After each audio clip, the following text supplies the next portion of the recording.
I never thought I'd make it this far. 10 years ago, I forged my degree, passed off some fake credentials, and somehow landed a job as an anesthesiologist. At first, I was terrified.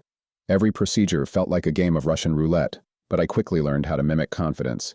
I studied on the side, memorized protocols, and kept my head down. Nobody ever questioned me, until that one surgery. It was supposed to be routine. I was monitoring a colleague, Dr. Elise Carter, as she handled anesthesia for a simple appendectomy. Elise was sharp and meticulous, the kind of doctor everyone respected. Halfway through the surgery, I noticed her hand tremble. Then, without warning, she froze mid-injection, her body convulsing violently. "Seizure!" someone yelled. Panic erupted in the OR. The surgeon barked at me to take over the anesthesia. My heart raced as I fumbled with the controls. The patient's vitals began to dip. I did my best, but I wasn't quick enough. One wrong adjustment, and the patient's oxygen levels plummeted. The team stabilized the patient, but the damage was done.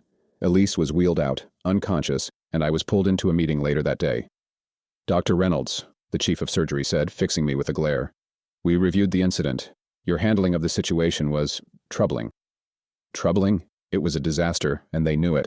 My hands were clammy as they asked more questions about my certifications and past experience. My answers were shaky, and their suspicion grew. Within hours, they uncovered the truth. I was fired on the spot. No second chances, no appeals. Just like that, my decade-long charade was over. I thought that was it. My life in medicine was done. But a few weeks later, I found myself scrolling job boards, desperate.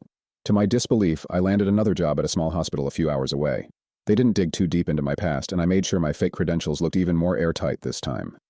As I walked into the new hospital on my first day, a familiar mix of nerves and guilt gnawed at me.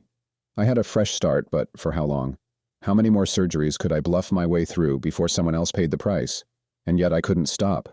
Because the truth is, I don't know who I am without the lie.